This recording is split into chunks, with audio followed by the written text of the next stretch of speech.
ओम श्री गणेशाय नमः। श्री जानकी वल्लभो विजयते। श्री रामचरितमानस पंचम सोपान सुंदरकांड। शांत सनातन अपरमेय प्रमाणों से परे निष्पाप मोक्ष रूप परम शांति देने वाले ब्रह्मा शंभु और शेष जी से निरंतर सेवित वेदांत के द्वारा जानने योग्य सर्वव्यापक देवताओं में सबसे बड़े माया से मनुष्य रूप में दिखने वाले समस्त पापों को हरने वाले करुणा की खान रघुकुल में श्रेष्ठ तथा राजाओं के शिरोमणि राम कहलाने वाले जगदीश्वर की मैं वंदना करता हूँ। हे रघुनाथ जी, मैं सत्य कहता हूँ और फिर आप सब के अंतरात्मा ही हैं, सब जानते ही हैं कि मेरे हृदय में दूसरी कोई इच्छा नहीं है। हे रघुकुल श्रेष्ठ, मुझे अपने निर्भरा पूर्ण भक्ति दीजिए और मेरे मन को काम आदि दोषों से रहित कीजिए। अतुल बल के धाम सोने के पर्वत सुमेरु के समान कांति युक्त शरीर वाले दैत्य रूपी वन को ध्वंस करने के लिए अग्नि रूप ज्ञानियों में अग्रगण्य संपूर्ण गुणों के निधान वानरों के स्वामी श्री रघुनाथ जी के प्रिय भगत पवन सुत श्री हनुमान जी को मैं प्रणाम करता हूँ। जामवान के सुंदर वचन सुनकर हनुमान जी के हृदय को बहुत ही भाई। वे बोले, हे भाई, तुम लोग दुख सहकर कंद मूल फल खाकर तब तक मेरी राह देखना जब तक मैं सीता जी को देखकर लौट ना आऊं। काम अवश्य होगा क्योंकि मुझे बहुत ही हर्ष हो रहा है। यह कहकर और सबको मस्तक नवाकर तथा हृदय में श्री रघुनाथ जी को धारण करके हनुमान जी हर्षित होकर चले। समुंदर के तीर पर एक सुंदर पर्वत था। हनुमान जी खेल से ही कूदकर उसके ऊपर जा चढ़े और बार बार श्री रघुवीर का स्मरण करके अत्यंत बलवान हनुमान जी उस पर से बड़े वेग से उछले। जिस पर्वत पर हनुमान जी पैर रखकर चले, जिस पर से वे उछले, वह तुरंत ही पाताल में धंस गया। जैसे श्री रघुनाथ जी का अमोघ बाण चलता है, उसी तरह हनुमान जी चले।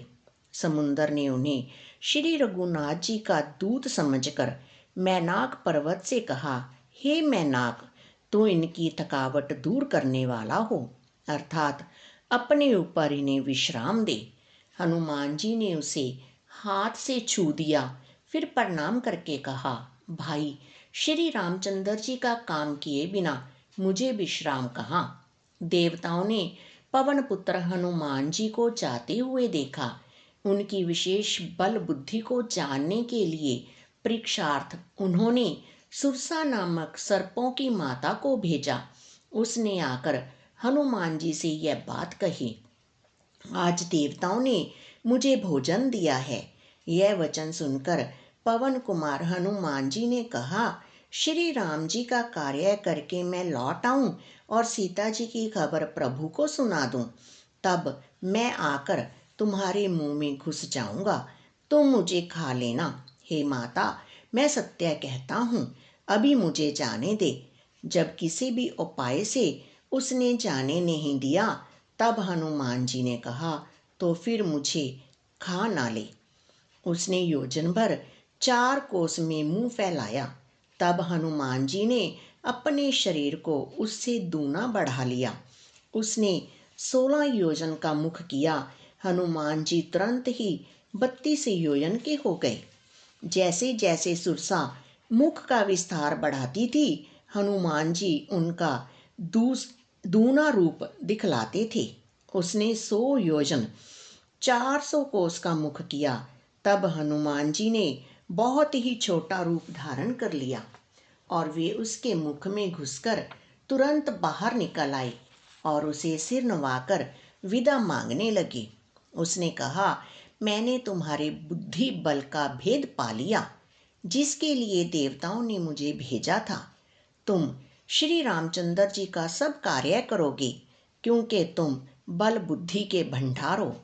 यह आशीर्वाद देकर वह चली गई। तब हनुमान जी हर्षित होकर चले। समुंदर में एक राक्षसी रहती थी। वह माया करके आकाश में उड़ते हुए पक्षियों को पकड़ लेती थी। आकाश में जो जीव उड़ा करते थे वह जल में उनकी परछाई देखकर उस परछाई को पकड़ लेती थी, जिससे वे उड़ नहीं सकते थे और जल में गिर पड़ते थे। इस प्रकार वह सदा आकाश में उड़ने वाले जीवों को खाया करती थी। उसने वही छल हनुमान जी से भी किया। हनुमान जी ने तुरंत ही उसका कपट पहचान लिया। पवन पुत्र धीर बुद्धि वीर हनुमान जी उसको मारकर समुंदर के पार गए। वहां जाकर उन्होंने वन की शोभा देखी। मधु पुष्प रस के लोभ से भौरे गुंजार कर रहे थे। अनेकों प्रकार के वृक्ष फल फूल से शोभित हैं। पक्षी और पशुओं के समूह को देखकर तो वे मन में बहुत ही प्रसन्न हुए। सामने एक विशाल पर्वत देखकर हनुमान जी भय त्याग कर उस पर दौड़कर जा चढ़े। शिवजी कहते हैं, हे उमा, इसमें वानर हनुमान की कुछ बड़ाई नहीं है। यह प्रभु का प्रताप है जो काल को भी खा जाता है। पर्वत पर चढ़कर उन्होंने लंका देखी। बहुत ही बड़ा किला है, कुछ कहा नहीं जाता। वह अत्यंत ऊंचा है। उसके चारों ओर समुंदर है। सोने के परकोटे का परम प्रकाश हो रहा है। विचित्र मणियों से जड़ा हुआ सोने का परकोटा है। उसके अंदर बहुत से सुंदर सुंदर घर हैं।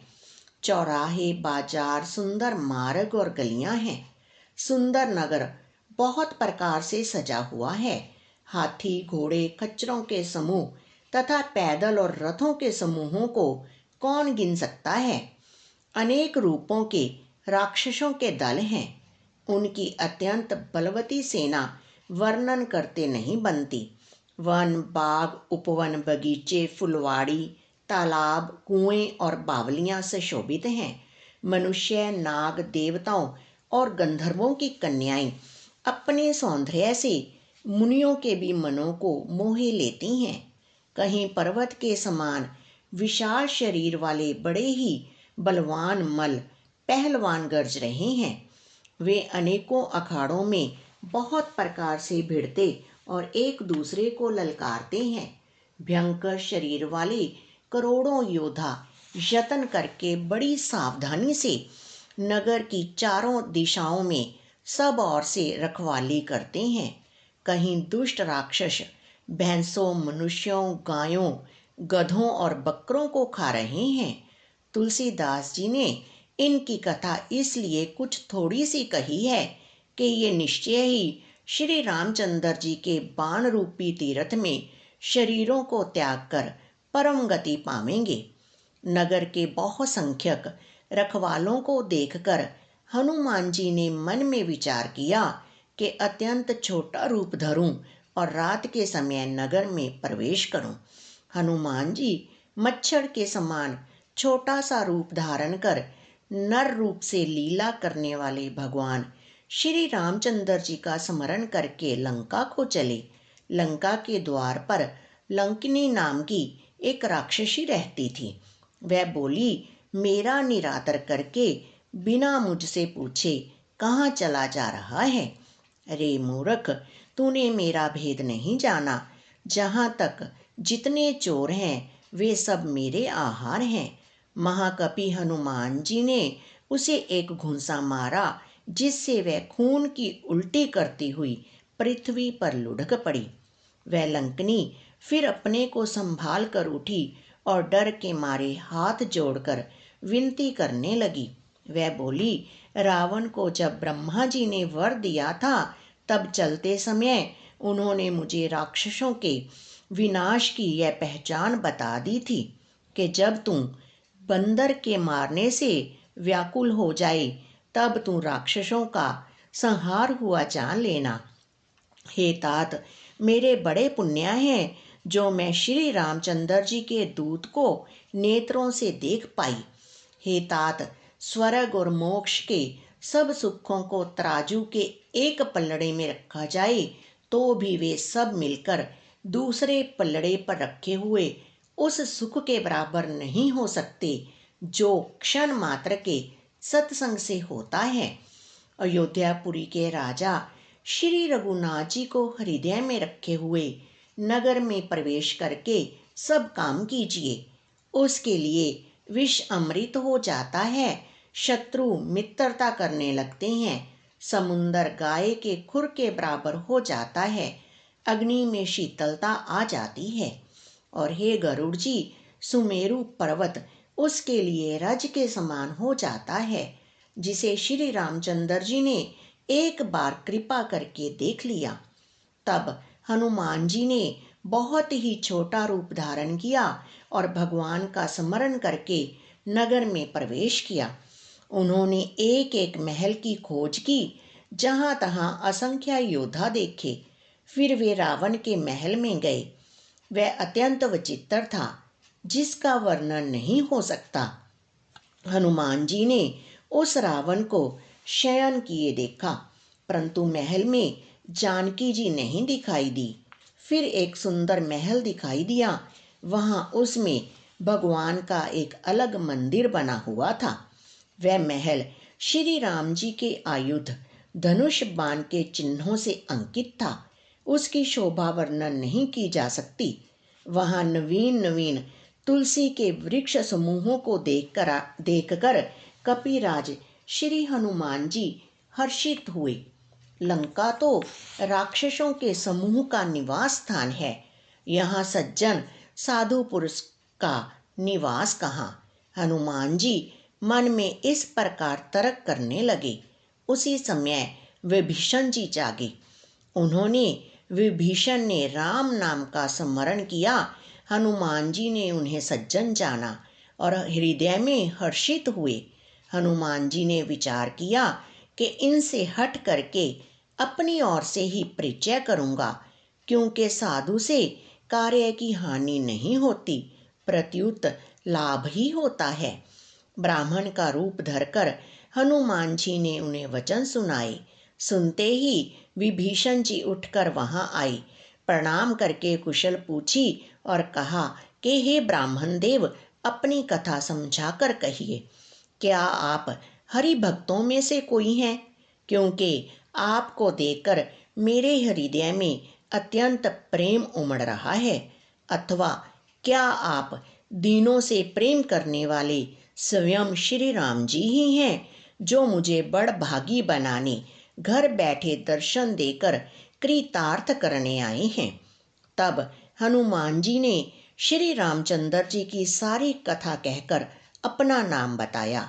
सुनते ही दोनों के शरीर पुलकित हो गए और श्री राम जी के गुण समूहों का स्मरण करके दोनों के मन प्रेम और आनंद में मगन हो गए। विभीषण जी ने कहा, हे पवन पुत्र, मेरी रहनी सुनो। मैं यहाँ वैसे ही रहता हूँ जैसे दांतों के बीच में बेचारी जीभ। हे तात, मुझे अनाथ जानकर सूर्य कुल के नाथ श्री रामचंद्र जी क्या कभी मुझ पर कृपा करेंगे? मेरा तामसी राक्षस शरीर होने से साधन तो कुछ बनता नहीं और ना मन में श्री रामचंद्र जी के चरण कमलों में प्रेम ही है। परंतु हे हनुमान, अब मुझे विश्वास हो गया कि श्री राम जी की मुझ पर कृपा है, क्योंकि हरि की कृपा के बिना संत नहीं मिलते। जब श्री रघुवीर ने कृपा की है, तभी तो आपने मुझे हट करके अपनी ओर से दर्शन दिए हैं। हनुमान जी ने कहा, हे विभीषण जी, सुनिए, प्रभु की यही रीति है कि वे सेवक पर सदा ही प्रेम किया करते हैं। भला कहिए, मैं ही कौन बड़ा कुलीन हूँ, जाति का चंचल वानर हूँ और सब प्रकार से नीच हूँ। प्रातःकाल जो हम लोगों बंदरों का नाम ले ले तो उस दिन उसे भोजन ना मिले। हे सखा, सुनिए, मैं ऐसा अधम हूँ, पर श्री रामचंद्र जी ने तो मुझ पर भी कृपा ही की है। भगवान के गुणों का स्मरण करके हनुमान जी के दोनों नेत्रों में प्रेम अश्रुओं का जल भराया। जो जानते हुए भी ऐसे स्वामी श्री रघुनाथ जी को भुलाकर विषयों के पीछे भटकते रहते हैं, वे दुखी क्यों ना हों। इस प्रकार श्री राम जी के गुण समूहों को कहते हुए उन्होंने अनिर्वचनीय परम शांति प्राप्त की। फिर विभीषण जी ने कहा, श्री जानकी जी जिस प्रकार वहाँ लंका में रहती थी वह सब कथा कही। तब हनुमान जी ने कहा, हे भाई सुनो, मैं जानकी माता को देखना चाहता हूँ। विभीषण जी ने माता के दर्शन की सब युक्तियाँ कह सुनाई। तब हनुमान जी विदा लेकर चले। फिर वही पहले का मस्क सरीखा रूप धरकर वहां गए जहां अशोक वन में वन के जिस भाग में सीता जी रहती थी। सीता जी को देखकर हनुमान जी ने उन्हें मन ही में प्रणाम किया। उन्हें बैठे ही बैठे रात्रि के चारों पहर बीत जाते हैं। शरीर दुबला हो गया है, सिर पर जटाओं की एक वेणी है। हृदय में श्री रघुनाथ जी के गुण समूहों का जाप करती रहती हैं। श्री जानकी जी नेत्रों को अपने चरणों में लगाए हुए हैं, नीचे की ओर देख रही हैं और मन श्री राम जी के चरण कमलों में लीन है। जानकी जी को दीन देखकर पवन पुत्र हनुमान जी बहुत ही दुखी हुए। हनुमान जी वृक्ष के पत्तों में छिप रहे और विचार करने लगे कि हे भाई क्या करूं, इनका दुख कैसे दूर करूं। उसी समय बहुत सी स्त्रियों को साथ लिए सज धज कर रावण वहां आया। उस दुष्ट ने सीता जी को बहुत प्रकार से समझाया, साम दान भय और भेद दिखलाया। रावण ने कहा, हे सुमुखी, हे सियाणी, सुनो, मंदोदरी आदि सब रानियों को मैं तुम्हारी दासी बना दूंगा। यह मेरा प्रण है। तुम एक बार मेरी ओर देखो तो सही। अपने परम स्नेही कौशलाधीश श्री रामचंद्र जी का स्मरण करके जानकी जी तिनके की आड़ करके कहने लगी, हे दशमुख सुन, जुगनू के प्रकाश से कभी कमलनी खिल सकती है। जानकी जी फिर कहती हैं, तू अपने लिए भी ऐसा ही मन में समझ ले। अरे दुष्ट, तुझे श्री रघुवीर के बाण की खबर नहीं है। अरे पापी, तू मुझे सोने में हरलाया है। अरे अधम निर्लज, तुझे लज्जा नहीं आती। अपने को जुगनू के समान और रामचंद्र जी को सूर्य के समान सुनकर और सीता जी के कठोर वचनों को सुनकर रावण तलवार निकालकर बड़े गुस्से में आकर बोला, सीता, तूने मेरा अपमान किया है। मैं तेरा सिर इस कठोर कृपान से काट डालूंगा, नहीं तो अब भी जल्दी मेरी बात मान ले। हे सुमुखी, नहीं तो जीवन से हाथ धोना पड़ेगा। सीता जी ने कहा, हे दशग्रीव, प्रभु की भुजा जो श्याम कमल की माला के समान सुंदर और हाथी की सूंड के समान पुष्ट और विशाल है, या तो वह भुजा ही मेरे कंठ में पड़ेगी या तेरी भयानक तलवार ही। रे शठ, सुन, यही मेरा सच्चा प्रण है। सीता जी कहती हैं, हे चंद्रहास तलवार, श्री रघुनाथ जी के विरह की अग्नि से उत्पन्न मेरी बड़ी भारी जलन तू हर ले। हे तलवार, तू शीतल, तीव्र और श्रेष्ठ धारा बहाती है, अर्थात तेरी धारा ठंडी और तेज है। तू मेरे दुख के बोझ को हर ले। सीता जी के ये वचन सुनते ही वह मारने दौड़ा। तब मैं दानव की पुत्री मंदोदरी ने नीति कहकर उसे समझाया। तब रावण ने सब राक्षसियों को बुलाकर कहा कि जाकर सीता को बहुत प्रकार से भय दिखलाओ। तब हनु यदि महीने भर में यह कहा ना माने तो मैं इसे तलवार निकालकर मार डालूंगा। यूं कहकर रावण घर चला गया। यहाँ राक्षसियों के समूह बहुत से बुरे रूप धरकर सीता जी को भय दिखलाने लगे। उनमें एक त्रिजटा नाम की राक्षसी थी। उसकी श्री रामचंद्र जी के चरणों में प्रीति थी और वह विवेक में निपुण थी। उसने सबों को बुलाकर अपना स्वप्न सुनाया और कहा, सीता जी की सेवा करके अपना कल्याण कर लो। स्वप्न में मैंने देखा कि एक बंदर ने लंका जला दी। राक्षसों की सारी सेना मार डाली गई। रावण गधे पर सवार है, उसके सिर मुंडे हुए हैं, 20 भुजाएं कटी हुई हैं। इस प्रकार से वह दक्षिण यमपुरी की दिशा को जा रहा है और मानो लंका विभीषण ने पाई है। नगर में श्री रामचंद्र जी की दुहाई फिर गई। तब प्रभु ने सीता जी को बुला भेजा। मैं पुकार कर निश्चय के साथ कहती हूँ कि यह स्वप्न कुछ ही दिनों बाद सत्य होकर रहेगा। उसके वचन सुनकर वे सब राक्षसियां डर गई और जानकी जी के चरणों पर गिर पड़ी। तब इसके बाद वे सब जहाँ तहाँ चली गई। सीता जी मन में सोच करने लगी कि 1 महीना बीत जाने पर नीच राक्षस रावण मुझे मारेगा। सीता जी हाथ जोड़कर त्रिजटा से बोली, हे माता, तू मेरी विपत्ति की संगनी है।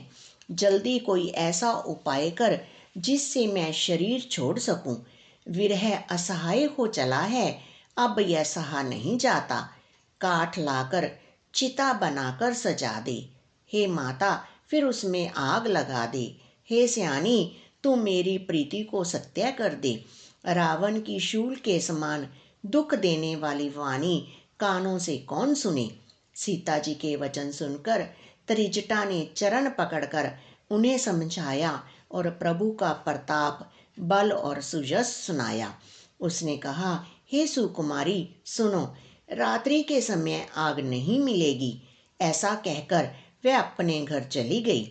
सीता जी मन ही मन कहने लगी, क्या करूं, विधाता ही विपरीत हो गया। ना आग मिलेगी, ना पीड़ा मिटेगी। आकाश में अंगारे प्रकट दिखाई दे रहे हैं, पर पृथ्वी पर एक भी तारा नहीं आता। चंद्रमा अग्निमय है, किंतु वह भी मानो मुझे हतभाग्नि जानकर आग नहीं बरसाता। हे अशोक वृक्ष, मेरी विनती सुन, मेरा शोक हर ले और अपना अशोक नाम सत्य कर।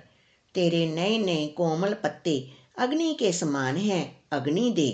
विरह रोग का अंत मत कर, अर्थात विरह रोग को बढ़ाकर सीमा तक ना पहुंचा। सीता जी को विरह से परम व्याकुल देखकर वह क्षण हनुमान जी को कल्प के समान बीता। तब हनुमान जी ने हृदय में विचार कर सीता जी के सामने अंगूठी डाल दी, मानो अशोक ने अंगारा दे दिया। यह समझकर सीता जी ने हर्षित होकर उठकर उसे हाथ में ले लिया। तब उन्होंने राम नाम से अंकित अत्यंत सुंदर एवं मनोहर अंगूठी देखी। अंगूठी को पहचानकर सीता जी आश्चर्यचकित होकर उसे देखने लगी और हर्ष तथा विषाद से हृदय में अकुला उठी। वे सोचने लगी, श्री रघुनाथ जी तो सर्वथा अजय हैं, उन्हें कौन जीत सकता है और माया से ऐसी अंगूठी बनाई नहीं जा सकती। सीता जी मन में अनेक प्रकार के विचार कर रही थी। इसी समय हनुमान जी मधुर वचन बोले। वे श्री रामचंद्र जी के गुणों का वर्णन करने लगे, जिनके सुनते ही सीता जी का दुख भाग गया। वे कान और मन लगाकर उन्हें सुनने लगी। हनुमान जी ने आदि से लेकर सारी कथा कह सुनाई। सीता जी बोली, जिसने कानों के लिए अमृत रूप यह सुंदर कथा कही, वह हे भाई प्रकट क्यों नहीं होता। तब हनुमान जी पास चले गए। उन्हें देखकर सीता जी फिरकर मुख फेर कर बैठ गई। उनके मन में आश्चर्य हुआ। हनुमान जी ने कहा, हे माता जानकी, मैं श्री राम जी का दूत हूँ। करुणा निधान की सच्ची शपथ करता हूँ, हे माता, यह अंगूठी मैं ही लाया हूँ। श्री राम जी ने मुझे आपके लिए यह सहदानी निशानी या पहचान दी है। सीता जी ने पूछा, नर और वानर का संग कहो कैसे हुआ। तब हनुमान जी ने जैसे संग हुआ वह सब कथा कही। हनुमान जी के प्रेम युक्त वचन सुनकर सीता जी के मन में विश्वास उत्पन्न हो गया। उन्होंने जान लिया कि यह मन, वचन और कर्म से कृपा सागर श्री रघुनाथ जी का दास है। भगवान का जन जानकर अत्यंत गाढ़ी प्रीति हो गई। नेत्रों में प्रेम अश्रुओं का जल भराया और शरीर अत्यंत पुलकित हो गया। सीता जी ने कहा, हे तात हनुमान, विरह सागर में डूबती हुई मुझको तुम जहाज हुए। मैं बलिहारी जाती हूँ। अब छोटे भाई लक्ष्मण जी सहित खर के शत्रु सुखधाम प्रभु का कुशल मंगल कहो। श्री रघुनाथ जी तो कोमल हृदय और कृपालु हैं, फिर हे हनुमान, उन्होंने किस कारण यह निष्ठुरता धारण कर ली है। सेवक को सुख देना उनकी स्वाभाविक बान है। वे श्री रघुनाथ जी क्या कभी मेरी भी याद करते हैं? हे तात, क्या कभी उनके कोमल सांवले अंगों को देखकर मेरे नेत्र शीतल होंगे? मुंह से वचन नहीं निकलता, नेत्रों में विरह के आंसुओं का जल भराया। बड़े दुख से वे बोली, हा नाथ, आपने मुझे बिल्कुल ही भुला दिया। सीता जी को विरह से परम व्याकुल देखकर हनुमान जी कोमल और विनीत वचन बोले, हे माता, सुंदर कृपा के धाम प्रभु भाई लक्ष्मण जी के सहित शरीर से कुशल हैं, परंतु आपके दुख से दुखी हैं। हे माता, मन में गलानी ना मानिए, मन छोटा करके दुख ना कीजिए। श्री रामचंद्र जी के हृदय में आपसे दूना प्रेम है।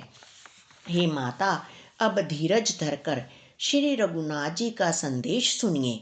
ऐसा कहकर हनुमान जी प्रेम से गदगद हो गए। उनके नेत्रों में प्रेम अश्रुओं का जल भराया।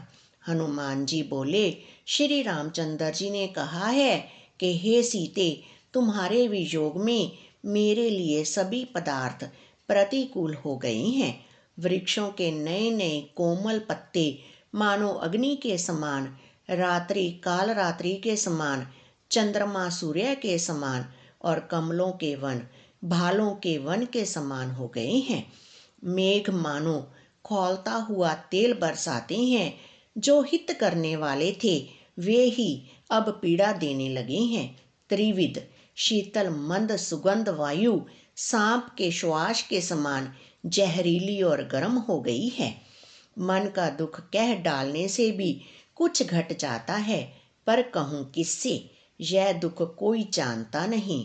हे प्रिय, मेरे और तेरे प्रेम का रहस्य एक मेरा मन ही जानता है, और वह मन सदा तेरे ही पास रहता है। बस मेरे प्रेम का सार इतने में ही समझ ले। प्रभु का संदेश सुनते ही जानकी जी प्रेम में मगन हो गई। उन्हें शरीर की सुध ना रही। हनुमान जी ने कहा, हे माता, हृदय में धैर्य धारण करो और सेवकों को सुख देने वाले श्री राम जी का स्मरण करो। श्री रघुनाथ जी की प्रभुता को हृदय में लाओ और मेरे वचन सुनकर कायरता छोड़ दो। राक्षसों के समूह पतंगों के समान और श्री रघुनाथ जी के बाण अग्नि के समान हैं। हे माता, हृदय में धैर्य धारण करो और राक्षसों को जला ही समझो। श्री रामचंद्र जी ने यदि खबर पाई होती तो वे विलंब ना करते। हे जानकी जी, राम बाण रूपी सूर्य के उदय होने पर राक्षसों की सेना रूपी अंधकार कहाँ रह सकता है। हे माता, मैं आपको अभी यहाँ से लिवा जाऊं, पर श्री रामचंद्र जी की शपथ है, मुझे प्रभु की आज्ञा नहीं है। अतः हे माता, कुछ दिन और धीरज धरो। श्री रामचंद्र जी वानरों सहित यहाँ आवेंगे और राक्षसों को मारकर आपको ले जाएंगे।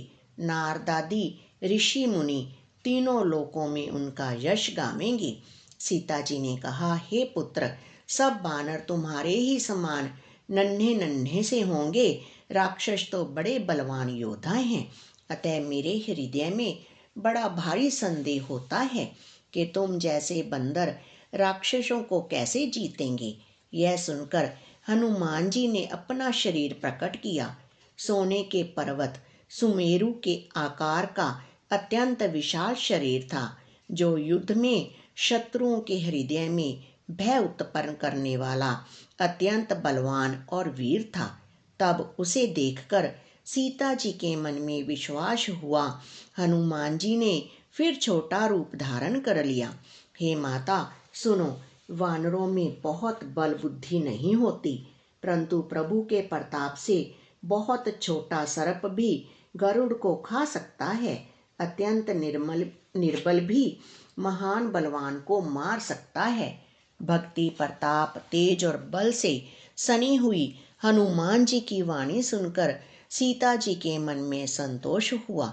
उन्होंने श्री राम जी के प्रिय जानकर हनुमान जी को आशीर्वाद दिया कि हे तात, तुम बल और शील के निधान हो। हे पुत्र, तुम अजर, बुढ़ापे से रहत अमर और गुणों के खजाने हो। श्री रघुनाथ जी तुम पर बहुत कृपा करें। प्रभु कृपा करें, ऐसा कानों से सुनते ही हनुमान जी पूर्ण प्रेम में मगन हो गए। हनुमान जी ने बार बार सीता जी के चरणों में सिर नवाया और फिर हाथ जोड़कर कहा, हे माता, अब मैं कृतार्थ हो गया। आपका आशीर्वाद अमोघ अचूक है, यह बात प्रसिद्ध है। हे माता सुनो, सुंदर फल वाले वृक्षों को देखकर मुझे बड़ी ही भूख लगाई है। सीता जी ने कहा, हे बेटा सुनो, बड़े भारी योद्धा राक्षस इस वन की रखवाली करते हैं। हनुमान जी ने कहा, हे माता, यदि आप मन में सुख माने, प्रसन्न होकर आज्ञा दें, तो मुझे उनका भय तो बिल्कुल नहीं है। हनुमान जी को बुद्धि और बल में निपुण देखकर जानकी जी ने कहा, जाओ हे तात, श्री रघुनाथ जी के चरणों को हृदय में धारण करके मीठे फल खाओ। वे सीता जी को सिर नवाकर चले और बाग में घुस गए। फल खाए और वृक्षों को तोड़ने लगे। वहां बहुत से योद्धा रखवाले थे। उनमें से कुछ को मार डाला और कुछ ने जाकर रावण से पुकार की और कहा, हे नाथ, एक बड़ा भारी बंदर आया है। उसने अशोक वाटिका उजाड़ डाली, फल खाए वृक्षों को उखाड़ डाला और रखवालों को मसल मसल कर जमीन पर डाल दिया। यह सुनकर रावण ने बहुत से योद्धा भेजे। उन्हें देखकर हनुमान जी ने गर्जना की। हनुमान जी ने सब राक्षसों को मार डाला। कुछ जो अधमरे थे चिल्लाते हुए गए। फिर रावण ने अक्षय कुमार को भेजा। वह असंख्य श्रेष्ठ योद्धाओं को साथ लेकर चला। उसे आते देखकर हनुमान जी ने एक वृक्ष हाथ में लेकर ललकारा और उसे मारकर महाध्वनि से गर्जना की। उन्होंने सेना में कुछ को मार डाला, कुछ को मसल डाला और कुछ को पकड़ पकड़ कर धूल में मिला दिया। कुछ ने फिर जाकर पुकार की, हे प्रभु, बंदर बहुत ही बलवान है। पुत्र का वध सुनकर रावण क्रोधित हो उठा। उसने अपने जेठे पुत्र बलवान मेघनाद को भेजा। उससे कहा कि हे पुत्र, मारना नहीं, उसे बांध लाना। उस बंदर को देखा जाए कि कहाँ का है। इंद्र को जीतने वाला अतुलनीय योद्धा मेघनाथ चला। भाई का मारा जाना सुन उसे क्रोध हो आया। हनुमान जी ने देखा कि अब की भयानक योद्धा आया है। तब वे कटकटाकर गरजे और दौड़े। उन्होंने एक बहुत बड़ा वृक्ष उखाड़ लिया और उसके प्रहार से लंकेश्वर रावण के पुत्र मेघनाद को बिना रथ का कर दिया। रथ को तोड़कर उसे नीचे पटक दिया। उसके साथ जो बड़े बड़े योद्धा थे उनको पकड़ पकड़ कर हनुमान जी अपने शरीर से मसलने लगे। तब उन सबको मारकर फिर मेघनाद से लड़ने लगे। लड़ते हुए वे ऐसे मालूम होते थे मानो दो गजराज श्रेष्ठ हाथी भिड़ गए हों। हनुमान जी उसे एक घूंसा मारकर वृक्ष पर जा चढ़े। उसको क्षण भर के लिए मूर्छा आ गई। फिर उठकर उसने बहुत माया रची, परंतु पवन के पुत्र उससे जीते नहीं जाते। अंत में उसने ब्रह्मास्त्र का संधान प्रयोग किया। तब हनुमान जी ने मन में विचार किया, यदि ब्रह्मास्त्र को नहीं मानता हूँ तो उसकी अपार महिमा मिट जाएगी। उसने हनुमान जी को ब्रह्म बाण मारा, जिसके लगते ही वे वृक्ष से नीचे गिर पड़े, परंतु गिरते समय भी उन्होंने बहुत सी सेना मार डाली। जब उसने देखा कि हनुमान जी मूर्छित हो गए हैं, तब वह उनको नागपाश से बांधकर ले गया। शिव जी कहते हैं, हे भवानी सुनो, जिनका नाम जपकर ज्ञानी मनुष्य संसार जन्म मरण के बंधन को काट डालते हैं, उनका दूत कहीं बंधन में आ सकता है। किंतु प्रभु के कार्य के लिए हनुमान जी ने स्वयं अपने को बंधा लिया। बंदर का बांधा जाना सुनकर राक्षस दौड़े और कौतुक के लिए, तमाशा देखने के लिए सब सभा में आए। हनुमान जी ने जाकर रावण की सभा देखी। उसकी अत्यंत प्रभुता, ऐश्वर्य कुछ कही नहीं जाती। देवता और दिक्पाल हाथ जोड़े बड़ी नम्रता के साथ भयभीत हुए सब रावण की भौं ताक रहे हैं, उसका रुख देख रहे हैं। उसका ऐसा प्रताप देख कर भी हनुमान जी के मन में जरा भी डर नहीं हुआ। वे ऐसे निशंक खड़े रहे जैसे सर्पों के समूह में गरुड़ निर्भय रहते हैं। हनुमान जी को देखकर रावण दुर्वचन कहता हुआ खूब हंसा। फिर पुत्र वध का स्मरण किया तो उसके हृदय में विषाद उत्पन्न हो गया। लंकापति रावण ने कहा, रे वानर, तू कौन है? किसके बल पर तूने वन को उजाड़कर नष्ट कर डाला? क्या तूने कभी मुझे, मेरा नाम और यश कानों से नहीं सुना? रे शठ, मैं तुझे अत्यंत निर्भय देख रहा हूँ। तूने किस अपराध से राक्षसों को मारा? अरे मूर्ख, बता, क्या तुझे प्राण जाने का भय नहीं है? हनुमान जी ने कहा, हे रावण सुन, जिनका बल पाकर माया संपूर्ण ब्रह्मांडों के समूह की रचना करती है, जिनके बल से हे दशीष ब्रह्मा विष्णु महेश क्रमश सृष्टि का सृजन, पालन और संहार करते हैं, जिनके बल से सहस्त्र मुख फनों वाले शेष जी पर्वत और वन सहित समस्त ब्रह्मांड को सिर पर धारण करते हैं, जो देवताओं की रक्षा के लिए नाना प्रकार की देह धारण करते हैं, और जो तुम्हारे जैसे मूर्खों को शिक्षा देने वाले हैं, जिन्होंने शिवजी के कठोर धनुष को तोड़ डाला और उसी के साथ राजाओं के समूह का गर्व चूरन कर दिया, जिन्होंने खर, दूषण, तिरछा और बाली को मार डाला, जो सब के सब अतुलनीय बलवान थे, जिनके लेश मात्र बल से तुमने समस्त चराचर जगत को जीत लिया और जिनकी प्रिय पत्नी को तुम चोरी से हर लाए हो, मैं उन्हीं का दूत हूँ। मैं तुम्हारी प्रभुता को खूब जानता हूँ। सहस्त्र बाहु से तुम्हारी लड़ाई हुई थी और बाली से युद्ध करके तुमने यश प्राप्त किया था। हनुमान जी के मार्मिक वचन सुनकर रावण ने हंसकर बात टाल दी। हे राक्षसों के स्वामी, मुझे भूख लगी थी, इसलिए मैंने फल खाए और वानर सब भाव के कारण वृक्ष तोड़े। हे निशाचरों के मालक, दे सबको परम प्रिय है। कुमार्ग पर चलने वाले दुष्ट राक्षस जब मुझे मारने लगे, तब जिन्होंने मुझे मारा उनको मैंने भी मारा। उस पर तुम्हारे पुत्र ने मुझको बांध लिया, किंतु मुझे अपने बांधे जाने की कुछ भी लज्जा नहीं है। मैं तो अपने प्रभु का कार्य किया चाहता हूँ। हे रावण, मैं हाथ जोड़कर तुमसे विनती करता हूँ, तुम अभिमान छोड़कर मेरी सीख सुनो। तुम अपने पवित्र कुल का विचार करके देखो और भ्रम को छोड़कर भगत भयहारी भगवान को भजो। जो देवता, राक्षस और समस्त चराचर को खा जाता है, वह काल भी जिनके डर से अत्यंत डरता है, उनसे कदापि वैर ना करो और मेरे कहने से जानकी जी को दे दो। खर के शत्रु श्री रघुनाथ जी शरणागतों के रक्षक और दया के समुंदर हैं। शरण जाने पर प्रभु तुम्हारा अपराध भुलाकर तुम्हें अपनी शरण में रख लेंगे। तुम श्री राम जी के चरण कमलों को हृदय में धारण करो और लंका का अचल राज्य करो।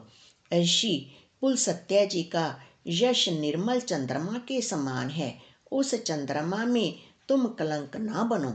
राम के नाम के बिना वाणी शोभा नहीं पाती। मद मोह छोड़ विचार कर देखो, हे देवताओं के शत्रु, सब गहनों से सजी हुई सुंदर स्त्री भी कपड़ों के बिना शोभा नहीं पाती। राम विमुख पुरुष की संपत्ति और प्रभुता रही हुई भी चली जाती है और उसका पाना ना पाने के समान है। जिन नदियों के मूल में कोई जल स्रोत नहीं है, अर्थात जिन्हें केवल बरसात का ही आसरा है, वे वर्षा बीत जाने पर फिर तुरंत ही सूख जाती है। हे रावण, सुनो, मैं प्रतिज्ञा करके कहता हूँ कि राम विमुख की रक्षा करने वाला कोई भी नहीं है। हजारों शंकर, विष्णु और ब्रह्मा भी श्री राम जी के साथ द्रोह करने वाले तुमको नहीं बचा सकते। मोह ही जिनका मूल है, ऐसे अज्ञान जनित बहुत पीड़ा देने वाले तम रूप अभिमान का त्याग कर दो और रघुकुल के स्वामी, कृपा के समुंदर भगवान श्री रामचंद्र जी का भजन करो। यद्यपि हनुमान जी ने भक्ति, ज्ञान, वैराग्य और नीति से सनी हुई बहुत ही हित की वाणी कही, तो भी वह महान अभिमानी रावण बहुत हंसकर व्यंग्या से बोला कि हमें यह बंदर बहुत बड़ा ज्ञानी गुरु मिला। रे दुष्ट, तेरी मृत्यु निकटा गई है। अधम, मुझे शिक्षा देने चला है। हनुमान जी ने कहा, इससे उल्टा ही होगा, अर्थात मृत्यु तेरी निकटाई है, मेरी नहीं। यह तेरा मति भ्रम, बुद्धि का फेर है, मैंने प्रत्यक्ष जान लिया है। हनुमान जी के वचन सुनकर वह बहुत ही कुपित हो गया और बोला, अरे इस मूर्ख का प्राण शीघ्र ही क्यों नहीं हर लेते। सुनते ही राक्षस उन्हें मारने दौड़े। उसी समय मंत्रियों के साथ विभीषण जी वहां आ पहुंचे। उन्होंने सिर नवाकर और बहुत विनय करके रावण से कहा कि दूत को मारना नहीं चाहिए, यह नीति के विरुद्ध है। हे गोसाई, कोई दूसरा दंड दिया जाए। सबने कहा, भाई यह सलाह उत्तम है। यह सुनते ही रावण हंसकर बोला, अच्छा, तो बंदर को अंग भंग करके भेज दिया जाए। मैं सबको समझा कर कहता हूँ कि बंदर की ममता पूंछ पर होती है, अतः तेल में कपड़ा डुबोकर उसे इसकी पूंछ में बांधकर फिर आग लगा दो। जब बिना पूंछ का यह बंदर वहां अपने स्वामी के पास जाएगा, तब यह मूर्ख अपने मालिक को साथ ले आएगा, जिनकी इसने बहुत बड़ाई की है। मैं जरा उनकी प्रभुता, सामर्थ्य तो देखूं।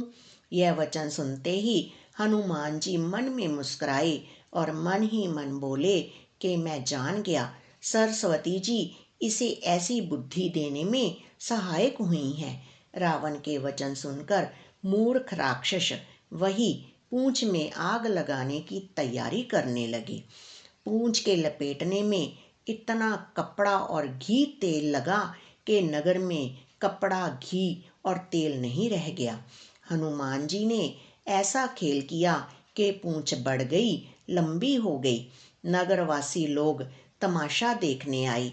वे हनुमान जी को पैर से ठोकर मारते हैं और उनकी बहुत हंसी करते हैं। ढोल बजते हैं, सब लोग तालियां पीटते हैं। हनुमान जी को नगर में फिराकर फिर पूंछ में आग लगा दी।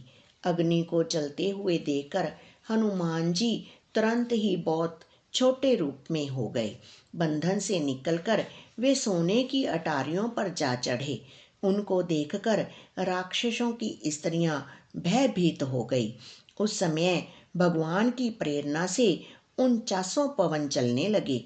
हनुमान जी अट्टहास करके गरजे और बढ़कर आकाश से जा लगे। देह बड़ी विशाल परंतु बहुत ही हल्की है। वे दौड़कर एक महल से दूसरे महल पर चढ़ जाते हैं। नगर जल रहा है, लोग बेहाल हो गए हैं। आग की करोड़ों भयंकर लपटें झपट रही हैं। हाय बप्पा, हाय मैया, इस अवसर पर हमें कौन बचावेगा। चारों ओर यही पुकार सुनाई पड़ रही है। हमने तो पहले ही कहा था कि यह वानर नहीं है, वानर का रूप धरे कोई देवता है। साधु के अपमान का यह फल है कि नगर अनाथ के नगर की तरह जल रहा है। हनुमान जी ने एक ही क्षण में सारा नगर जला डाला, एक विभीषण का घर नहीं जलाया। शिव जी कहते हैं, हे पार्वती, जिन्होंने अग्नि को बनाया, हनुमान जी उन्हीं के दूत हैं, इसी कारण वे अग्नि से नहीं जले। हनुमान जी ने उल्ट पलट कर एक ओर से दूसरी ओर तक सारी लंका जला दी। फिर वे समुंदर में कूद पड़े। पूंछ बुझाकर थकावट दूर करके फिर छोटा सा रूप धारण कर हनुमान जी श्री जानकी जी के सामने हाथ जोड़कर जा खड़े हुए। हनुमान जी ने कहा, हे माता, मुझे कोई चिन्ह पहचान दीजिए, जैसे श्री रघुनाथ जी ने मुझे दिया था। तब सीता जी ने चूड़ामणि उतार कर दी। हनुमान जी ने उसको हर्षपूर्वक ले लिया। जानकी जी ने कहा, हे तात, मेरा प्रणाम निवेदन करना और इस प्रकार कहना कि हे प्रभु, यदि आप सब प्रकार से पूर्ण काम है, आपको किसी प्रकार की कामना नहीं है, तथापि दीनों पर दया करना आपका विरध है और मैं दीन हूँ, अतः उस विरध को याद करके हे नाथ, मेरे भारी संकट को दूर कीजिए। हे तात, इंद्र पुत्र जयंत की कथा सुनाना और प्रभु को उनके बाण का प्रताप समझाना, स्मरण कराना। यदि महीने भर में नाथ ना आए तो फिर मुझे जीती ना पाएंगे। हे हनुमान, कहो मैं किस प्रकार प्राण रखूं। हे तात, तुम भी अब जाने को कह रहे हो। तुमको देखकर छाती ठंडी हुई थी, फिर मुझे वही दिन और वही रात। हनुमान जी ने जानकी जी को समझाकर बहुत प्रकार से धीरज दिया और उनके चरण कमलों में सिर नवाकर श्री राम जी के पास गमन किया। चलते समय उन्होंने महाध्वनि से भारी गर्जन किया, जिसे सुनकर राक्षसों की स्त्रियों के गर्भ गिरने लगे। समुंदर लांघकर वे इस पार आए और उन्होंने बानरों को किलकिला शब्द सुनाया। हनुमान जी को देखकर सब हर्षित हो गए और तब वानरों ने अपना नया जन्म समझा। हनुमान जी का मुख प्रसन्न है और शरीर में तेज विराजमान है, जिससे उन्होंने समझ लिया कि ये श्री रामचंद्र जी का कार्य कर आए हैं। सब हनुमान जी से मिले और बहुत ही सुखी हुए, जैसे तड़पती हुई मछली को जल मिल गया हो। सब हर्षित होकर नए नए इतिहास पूछते कहते हुए श्री रघुनाथ जी के पास चले। तब सब लोग मधुवन के भीतर आए और अंगद की सम्मति से सब ने मधुर फल या मधु और फल खाए। जब रखवाले बरजने लगे, तब घूंसों की मार मारते ही सब रखवाले भाग छूटे। उन सब ने जाकर पुकारा कि युवराज अंगद वन उजाड़ रहे हैं। यह सुनकर सुग्रीव हर्षित हुए कि वानर प्रभु का कार्य कर आए हैं। यदि सीता जी की खबर ना पाई होती तो क्या वे मधुवन के फल खा सकते थे। इस प्रकार राजा सुग्रीव मन में विचार कर ही रहे थे कि समाज सहित वानर आ गए। सबने आकर सुग्रीव के चरणों में सिर नवाया। कपिराज सुग्रीव सभी से बड़े प्रेम के साथ मिले। उन्होंने कुशल पूछी। तब वानरों ने उत्तर दिया, आपके चरणों के दर्शन से सब कुशल है। श्री राम जी की कृपा से विशेष कार्य हुआ, कार्य में विशेष सफलता हुई है। हे नाथ, हनुमान ने ही सब कार्य किया और सब वानरों के प्राण बचा लिए। यह सुनकर सुग्रीव जी हनुमान जी से फिर मिले और सब वानरों समेत श्री रघुनाथ जी के पास चले। श्री राम जी ने जब वानरों को कार्य किए हुए आते देखा, तब उनके मन में विशेष हर्ष हुआ। दोनों भाई स्फटिक शिला पर बैठे थे। सब वानर जाकर उनके चरणों पर गिर पड़े। दया की राशि श्री रघुनाथ जी सबसे प्रेम सहित गले लगकर मिले और कुशल पूछी। वानरों ने कहा, हे नाथ, आपके चरण कमलों के दर्शन पाने से अब कुशल है। जामवान ने कहा, हे रघुनाथ जी, सुनिए, हे नाथ, जिस पर आप दया करते हैं उसे सदा कल्याण और निरंतर कुशल है। देवता, मनुष्य और मुनि सभी उस पर प्रसन्न रहते हैं। वही विजयी हैं, वही विनयी हैं और वही गुणों का समुद्र बन जाता है। उसी का सुंदर यश तीनों लोकों में प्रकाशित होता है। प्रभु की कृपा से सब कार्य हुआ। आज हमारा जन्म सफल हो गया। हे नाथ, पवन पुत्र हनुमान ने जो करनी की उसका 1000 मुखों से भी वर्णन नहीं किया जा सकता। तब जामवान ने हनुमान जी के सुंदर चरित्र श्री रघुनाथ जी को सुनाए। वे चरित्र सुनने पर कृपा निधि श्री रामचंद्र जी के मन को बहुत ही अच्छे लगे। उन्होंने हर्षित होकर हनुमान जी को फिर हृदय से लगा लिया और कहा, हे तात, कहो सीता किस प्रकार रहती और अपने प्राणों की रक्षा करती हैं। हनुमान जी ने कहा, आपका नाम दिन रात पहरा देने वाला है। आपका ध्यान ही किवाड़ है। नेत्रों को अपने चरणों में लगाए रहती हैं। यही ताला लगा है। फिर प्राण जाएं तो किस मार्ग से। चलते समय उन्होंने मुझे चूड़ामणि उतार कर दी। श्री रघुनाथ जी ने उसे लेकर हृदय से लगा लिया।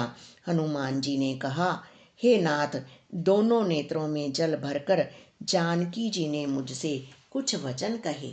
छोटे भाई समेत प्रभु के चरण पकड़ना और कहना कि आप दीन बंधु हैं, शरणागत के दुखों को हरने वाले हैं और मैं मन, वचन और कर्म से आपके चरणों की अनुरागनी हूँ।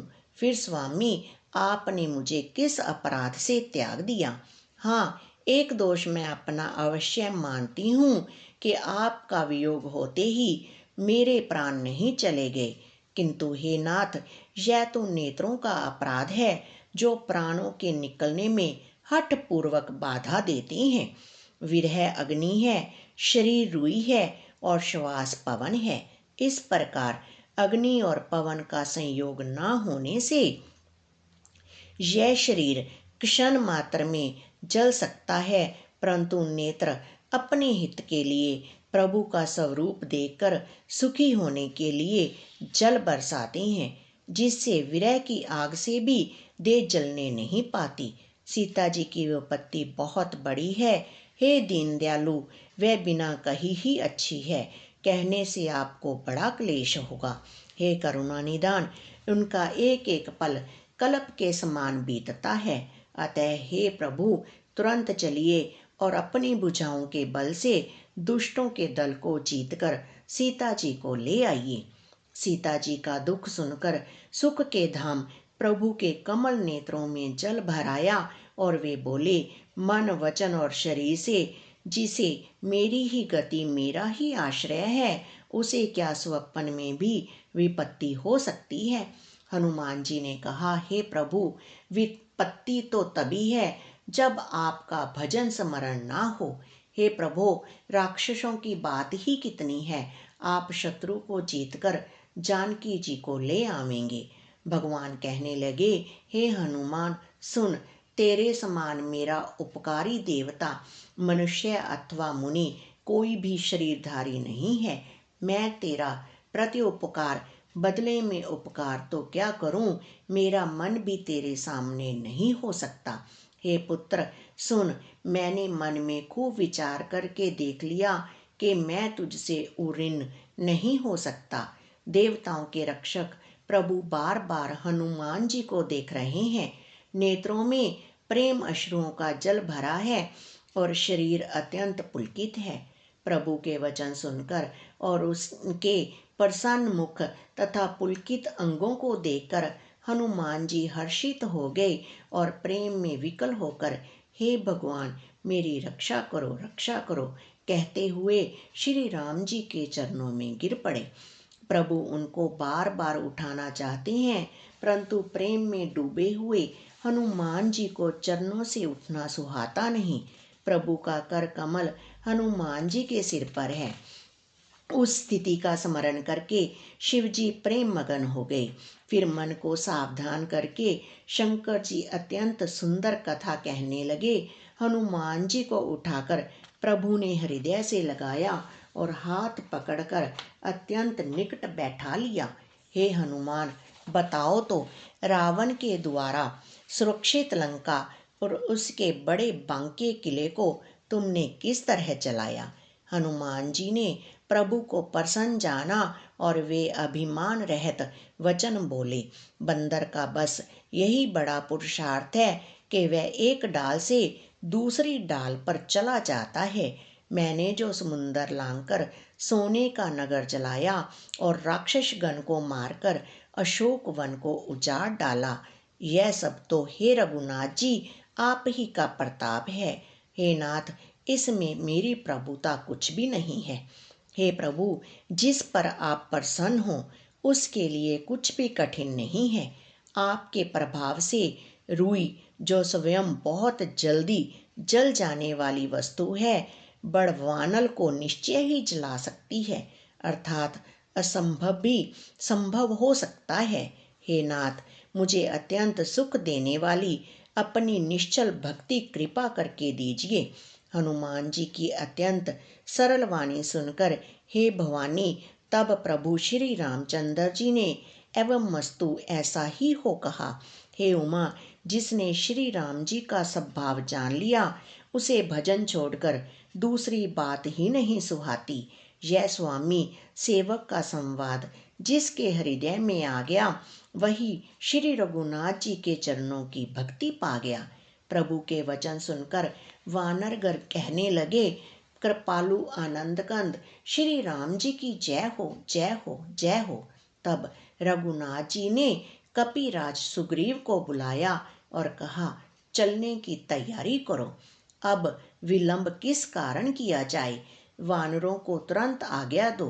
भगवान की यह लीला रावण वध की तैयारी देखकर बहुत से फूल बरसाकर और हर्षित होकर देवता आकाश से अपने अपने लोक को चले।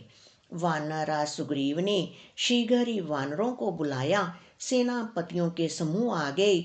वानर भालुओं के झुंड अनेक रंगों के हैं और उनमें अतुलनीय बल है। वे प्रभु के चरण कमलों में सिर नवाते हैं। महान बलवान रीछ और वानर गरज रहे हैं। श्री राम जी ने वानरों की सारी सेना देखी, तब कमल नेत्रों से कृपा पूर्वक उनकी ओर दृष्टि डाली। राम कृपा का बल पाकर श्रेष्ठ वानर मानो पंख वाले बड़े पर्वत हो गए। तब श्री राम जी ने हर्षित होकर प्रस्थान किया। अनेक सुंदर और शुभ शकुन हुए। जिनकी कीर्ति सब मंगलों से पूर्ण है, उनके प्रस्थान के समय शकुन होना यह नीति है, लीला की मर्यादा है। प्रभु का प्रस्थान जानकी जी ने भी जान लिया। उनके बाएं अंग फड़क फड़क कर मानो कहे देते थे कि श्री राम जी आ रहे हैं। जानकी जी को जो जो शकुन होते थे वही वही रावण के लिए अपशकुन हुए। सेना चली, उसका वर्णन कौन कर सकता है। असंख्य वानर और भालू गर्जना कर रहे हैं। नख ही जिनके शस्त्र हैं, वे इच्छा अनुसार सर्वत्र बेरोक टोक चलने वाले रीछ वानर पर्वतों और वृक्षों को धारण किए कोई आकाश मार्ग से, कोई पृथ्वी पर चले जा रहे हैं। वे सिंह के समान गर्जना कर रहे हैं। उनके चलने और गर्जने से दिशाओं के हाथी विचलित होकर चिंघाड़ रहे हैं। दिशाओं के हाथी चिंघाड़ने लगे, पृथ्वी डोलने लगी, पर्वत चंचल हो गए, कांपने लगे और समुंदर खलबला उठे। गंधर्व, देवता, मुनि, नाग, किन्नर सब के सब मन में हर्षित हुए कि अब हमारे दुख टल गए। अनेकों करोड़ भयानक वानर योद्धा कट आ रहे हैं और करोड़ों ही दौड़ रहे हैं। प्रबल प्रताप कौशलनाथ श्री रामचंद्र जी की जय हो, ऐसा पुकारते हुए वे उनके गुण समूहों को गा रहे हैं। उदार, परम श्रेष्ठ और महान सरपराज शेष जी भी सेना का बोझ नहीं सह सकते। वे बार बार मोहित हो जाते हैं, घबरा जाते हैं और पुनः पुनः कश्यप की कठोर पीठ को दांतों से पकड़ते हैं। ऐसा करते अर्थात बार बार दांतों को गड़ाकर कच्छप की पीठ पर लकीर सी खींचते हुए वे कैसे शोभा दे रहे हैं, मानो श्री रामचंद्र जी की सुंदर प्रस्थान यात्रा को परम सुहावनी जानकर उसकी अचल पवित्र कथा को सरफराज शेष जी कच्छप की पीठ पर लिख रहे हों। इस प्रकार कृपा निधान श्री राम जी समुंदर तट पर जा उतरे। अनेकों रीछ बानर वीर जहां तहां फल खाने लगे। वहां लंका में जब से हनुमान जी लंका को जलाकर गए, तब से राक्षस भयभीत रहने लगे। अपने अपने घरों में सब विचार करते हैं कि अब राक्षस कुल की रक्षा का कोई उपाय नहीं है। जिसके दूत का बल वर्णन नहीं किया जा सकता, उसके स्वयं नगर में आने पर कौन भलाई है। हम लोगों की बड़ी बुरी दशा होगी। दूतियों से नगरवासियों के वचन सुनकर मंदोदरी बहुत ही व्याकुल हो गई।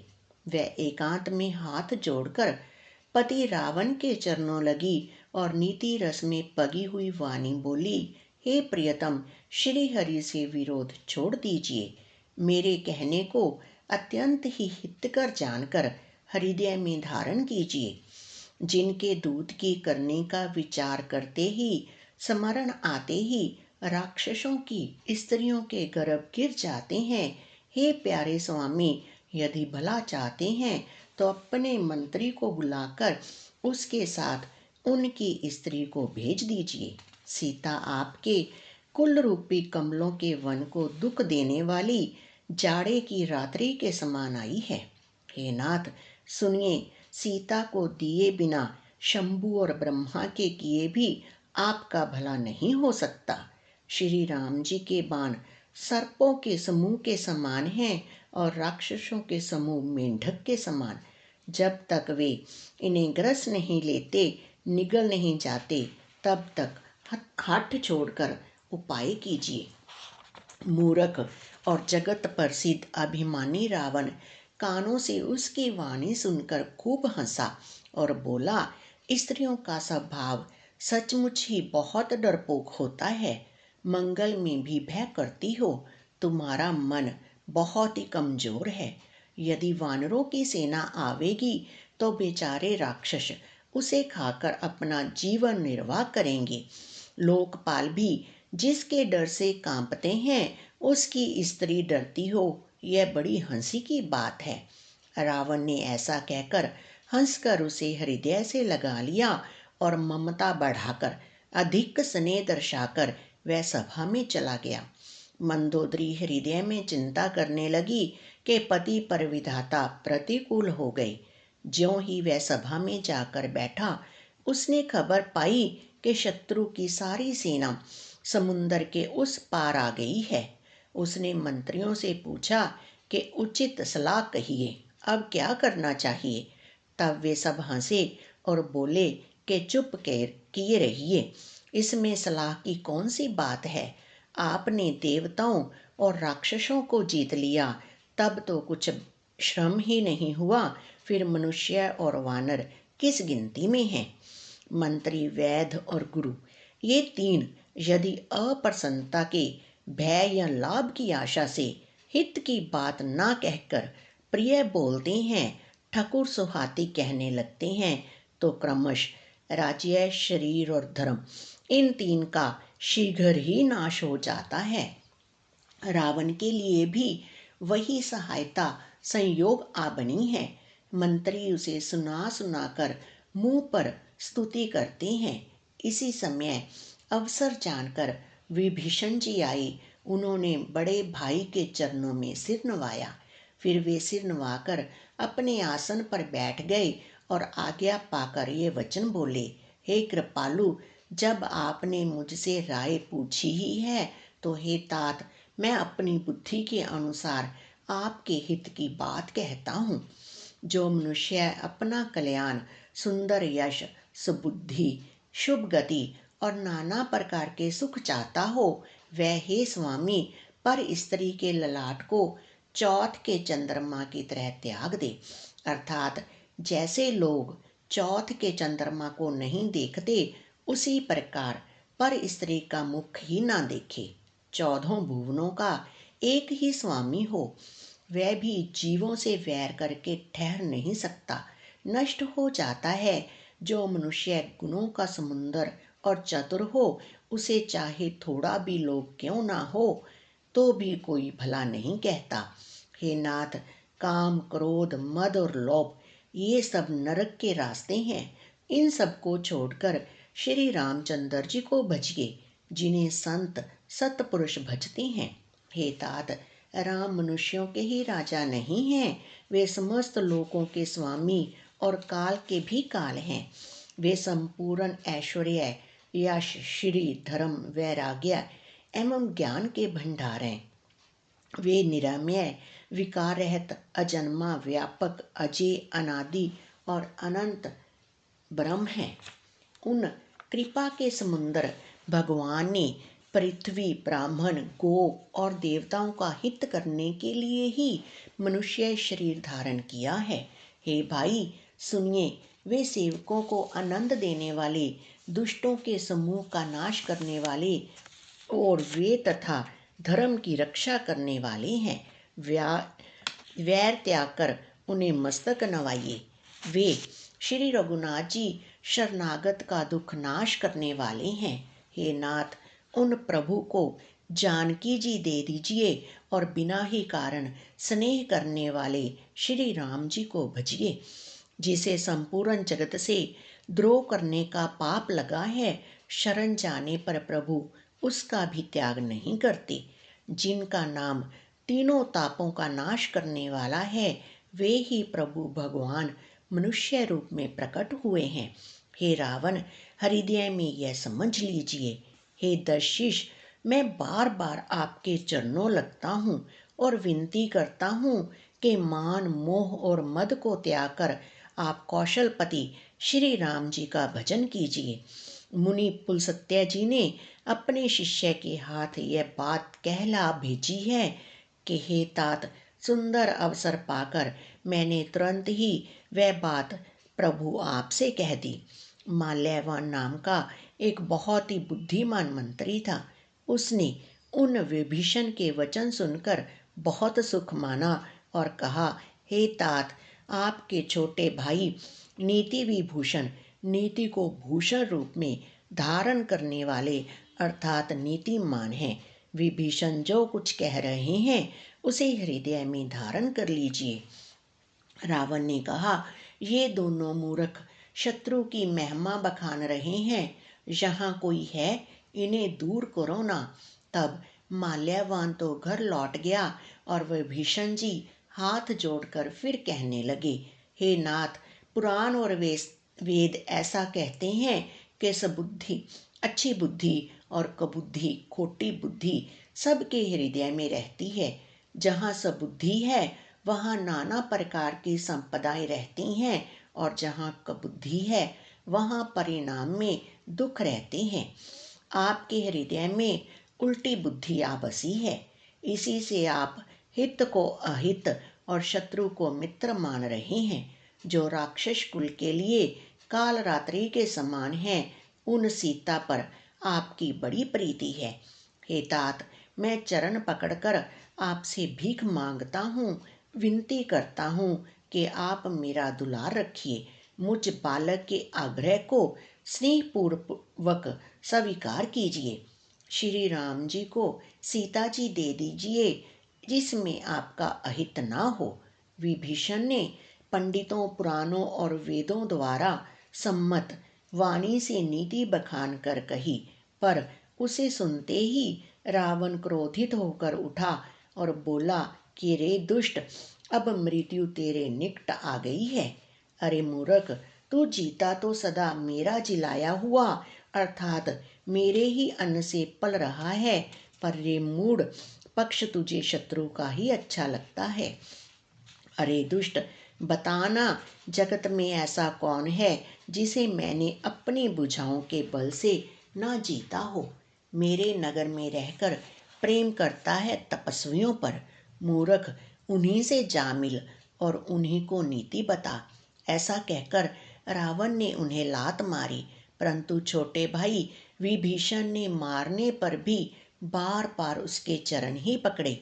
शिवजी कहते हैं, हे उमा, संत की यही बड़ाई है कि वे बुराई करने पर भी बुराई करने वाले की भलाई ही करते हैं। विभीषण ने कहा, आप मेरे पिता के समान हैं, मुझे मारा सो तो अच्छा ही किया, परंतु हे नाथ, आपका भला श्री राम जी को भजने में ही है। इतना कहकर विभीषण अपने मंत्रियों को साथ लेकर आकाश मार्ग में गए और सबको सुनाकर वे ऐसा कहने लगे, श्री राम जी सत्य संकल्प एवं सर्व समर्थ प्रभु हैं, और हे रावण, तुम्हारी सभा काल के वश है, अतः मैं अब श्री रघुवीर की शरण जाता हूँ, मुझे दोष न देना। ऐसा कहकर विभीषण जी ज्यों ही चले त्यों ही सब राक्षस आयुहीन हो गए, उनकी मृत्यु निश्चित हो गई। शिवजी कहते हैं, हे भवानी, साधु का अपमान तुरंत ही संपूर्ण कल्याण की हानि नाश कर देता है। रावण ने जिस क्षण विभीषण को त्यागा, उसी क्षण वह अभागा ऐश्वर्य से हीन हो गया। विभीषण जी हर्षित होकर मन में अनेकों मनोरथ करते हुए श्री रघुनाथ जी के पास चले। वे सोचते जाते थे, मैं जाकर भगवान के कोमल और लाल वर्ण के सुंदर चरण कमलों के दर्शन करूंगा, जो सेवकों को सुख देने वाले हैं। जिन चरणों का स्पर्श पाकर ऋषि पत्नी अहिल्या तर गई और जो दंडक वन को पवित्र करने वाले हैं। जिन चरणों को जानकी जी ने हृदय में धारण कर रखा है, जो कपट मृग के साथ पृथ्वी पर उसे पकड़ने को दौड़े थे, और जो चरण कमल साक्षात शिवजी के हृदय रूपी सरोवर में विराजते हैं, मेरा अहो भाग्य है कि उन्हीं को आज मैं देखूंगा। जिन चरणों की पादुकाओं में भरत जी ने अपना मन लगा रखा है, आहा, आज मैं उन्हीं चरणों को अभी जाकर इन नेत्रों से देखूंगा। इस प्रकार प्रेम सहित विचार करते हुए वे शीघ्र ही समुंदर के इस पार, जिधर श्री रामचंद्र जी की सेना थी, आ गए। वानरों ने विभीषण को आते देखा तो उन्होंने जाना कि शत्रु का कोई खास दूत है। उन्हें पहरे पर ठहराकर वे सुग्रीव के पास आए और उनको सब समाचार कह सुनाए। सुग्रीव ने श्री राम जी के पास जाकर कहा, हे रघुनाथ जी, सुनिए, रावण का भाई आपसे मिलने आया है। प्रभु श्री राम ने कहा, हे मित्र, तुम क्या समझते हो, तुम्हारी क्या राय है।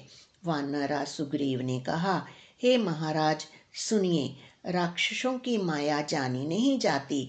यह इच्छानुसार रूप बदलने वाला छली न जाने किस कारण आया है। जान पड़ता है यह मूर्ख हमारा भेद लेने आया है, इसलिए मुझे तो यही अच्छा लगता है कि इसे बांध रखा जाए। श्री राम जी ने कहा, हे मित्र, तुमने नीति तो अच्छी विचारी, परंतु मेरा प्रण तो है शरणागत के भय को हर लेना। प्रभु के वचन सुनकर हनुमान जी हर्षित हुए और मन ही मन कहने लगे कि भगवान कैसे शरणागत वत्सल, शरण में आए हुए पर पिता की भांति प्रेम करने वाले हैं। श्री राम जी फिर बोले, जो मनुष्य अपने अहित का अनुमान करके शरण में आए हुए का त्याग कर देते हैं, वे पामर हैं, पापमय हैं, उन्हें देखने में भी हानि है, पाप लगता है। जिसे करोड़ों ब्राह्मणों की हत्या लगी हो, शरण में आने पर मैं उसे भी नहीं त्यागता। जीव ज्यों ही मेरे सम्मुख होता है, त्यों ही उसके करोड़ों जन्मों के पाप नष्ट हो जाते हैं। पापी का यह सहज स्वभाव होता है कि मेरा भजन उसे कभी नहीं सुहाता। यदि वह रावण का भाई निश्चय ही दुष्ट हृदय का होता, तो क्या वह मेरे सम्मुख आ सकता था। जो मनुष्य निर्मल मन का होता है, वही मुझे पाता है। मुझे कपट और छल छितर नहीं सुहाते। यदि उसे रावण ने भेद लेने को भेजा है, तब भी हे सुग्रीव, अपने को कुछ भी भय या हानि नहीं है, क्योंकि हे सखे, जगत में जितने भी राक्षस हैं, लक्ष्मण क्षण भर में उन सबको मार सकते हैं, और यदि वह भयभीत होकर मेरे शरण आया है तो मैं उसे प्राणों की तरह रखूंगा। कृपा के धाम श्री राम जी ने हंसकर कहा, दोनों ही स्थितियों में उसे ले आओ। तब अंगद और हनुमान सहित सुग्रीव जी कृपालु श्री राम की जय हो कहते हुए चले। विभीषण जी को आदर सहित आगे करके वानर फिर वहां चले जहां करुणा की खान श्री रघुनाथ जी थे। नेत्रों को आनंद का दान देने वाले अत्यंत सुखद दोनों भाइयों को विभीषण जी ने दूर ही से देखा। फिर शोभा के धाम श्री राम जी को देखकर वे पलक मारना रोक कर ठिठक कर स्तब्ध होकर एकटक देखते ही रह गए।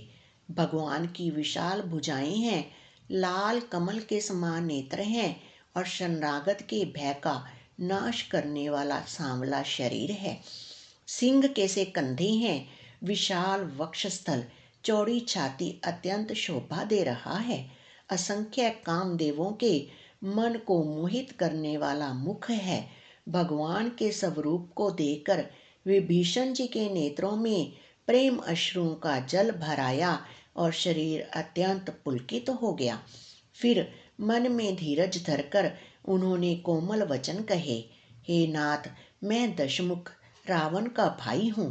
हे देवताओं के रक्षक, मेरा जन्म राक्षस कुल में हुआ है। मेरा तामसी शरीर है, स्वभाव से ही मुझे पाप प्रिय है। जैसे उल्लू को अंधकार पर सहज स्नेह होता है, मैं कानों से आपका सुजस सुनकर आया हूँ कि प्रभु जन्म मरण के भय का नाश करने वाले हैं। हे दुखियों के दुख दूर करने वाले और शरणागत को सुख देने वाले श्री रघुवीर, मेरी रक्षा कीजिए, रक्षा कीजिए। प्रभु ने उन्हें ऐसा कहकर दंडवत करते देखा तो वे अत्यंत हर्षित होकर तुरंत उठे। विभीषण जी के दीन वचन सुनने पर प्रभु के मन को बहुत ही भाई। उन्होंने अपनी विशाल भुजाओं से पकड़कर उनको हृदय से लगा लिया। छोटे भाई लक्ष्मण जी सहित गले मिलकर उनको अपने पास बैठाकर श्री राम जी भक्तों के भय को हरने वाले वचन बोले, हे लंकेश, परिवार सहित अपने कुशल कहो। तुम्हारा निवास बुरी जगह पर है, दिन रात दुष्टों की मंडली में बसते हो। ऐसी दशा में हे सखे, तुम्हारा धर्म किस प्रकार निभता है। मैं तुम्हारी सब रीति आचार व्यवहार जानता हूँ। तुम अत्यंत नीति निपुण हो, तुम्हें अनीति नहीं सुहाती। हे तात, नरक में रहना अच्छा है, परंतु विधाता दुष्ट का संग कभी ना दे। विभीषण जी ने कहा, हे रघुनाथ जी, अब आपके चरणों का दर्शन कर कुशल से हूँ, जो आपने अपना सेवक जानकर मुझ पर दया की है। तब तक जीव की कुशल नहीं और ना स्वप्न में भी उसके मन को शांति है, जब तक वह शोक के घर काम विषय कामना को छोड़कर श्री राम जी को नहीं भजता। लोभ, मोह, मत्सर, मद और मान आदि अनेकों दुष्ट तभी तक हृदय में बसते हैं जब तक कि धनुष बाण और कमर में तरकस धारण किए हुए श्री रघुनाथ जी हृदय में नहीं बसते। ममता पूर्ण अंधेरी रात है, जो राग द्वेष रूपी उल्लुओं को सुख देने वाली है। वह ममता रूपी रात्रि तभी तक जीव के मन में बसती है जब तक प्रभु आपका प्रताप रूपी सूर्य उदय नहीं होता। हे श्री राम जी, आपके चरण अरविंद के दर्शन कर अब मैं कुशल से हूँ, मेरे भारी भय मिट गए। हे कृपालु, आप जिस पर अनुकूल होते हैं उसे तीनों प्रकार के भवशूल, आध्यात्मक, आधि दैविक और आधि भौतिक ताप नहीं व्यापते। मैं अत्यंत नीच स्वभाव का राक्षस हूँ। मैंने कभी शुभ आचरण नहीं किया। जिनका रूप मुनियों के भी ध्यान में नहीं आता, उन प्रभु ने स्वयं हर्षित होकर मुझे हृदय से लगा लिया। हे कृपा और सुख के पुंज श्री राम जी, मेरा अत्यंत असीम सौभाग्य है जो मैंने ब्रह्मा और शिव जी के द्वारा सेवित युगल चरण कमलों को अपने नेत्रों से देखा। श्री राम जी ने कहा, हे सखा सुनो, मैं तुम्हें अपना सब भाव कहता हूँ, जिसे काकभशुंडी शिवजी और पार्वती जी भी जानती हैं। कोई मनुष्य संपूर्ण जड़ चेतन जगत का द्रोही हो, यदि वह भी भयभीत होकर मेरी शरण तक कर आ जाए और मद मोह और नाना प्रकार के छल कपट त्याग दे, तो मैं उसे बहुत शीघ्र साधु के समान कर देता हूँ।